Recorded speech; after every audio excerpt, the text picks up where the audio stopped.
Hello mga kabosing, it's me, Boss Yuri, ang batang magala. Kumusta po kayo mga kabosing? Sana nasa mabuti po kayong kalagayan at lagi po tayo mag-iingat.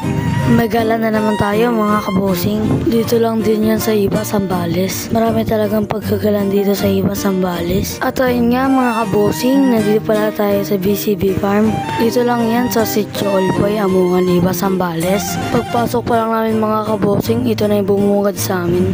Makikita mo kaagad yung magandang tanawin. Para kang nasa ibang bansa mga kabosing. Para siyang nakatagong paraiso mga kabosing, sobrang ganda. Agad ko nga pinuntahan sa treehouse nila. Pero di ko sure ko treehouse talaga ang tawag nila dito. Na-amaze nga ako dito mga kabosing. First time ko lang kasi makakita ng ganitong bahay. Pero ang tawag ata nila dito, cliff house. Siguro ang sarap dito mag-overnight mga kabosing.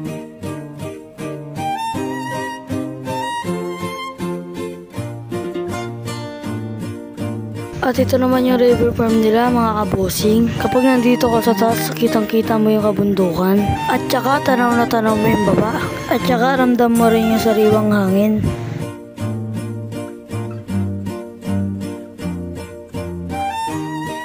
Ganitong oras mga kabosing, ramdam ko na yung lamig ng hangin. Maganda pa rin yung view kahit padilim na.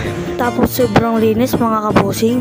Talagang marirelax ka mga kabosing. Tapos yung mga tao dito mababait. Ganon din sa may-ari mga kabosing.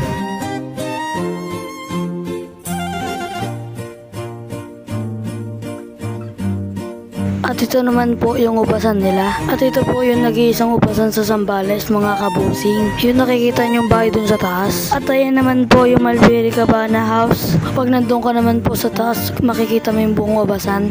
Paano yan mga kabosing? Hanggang dito na lang. Bye!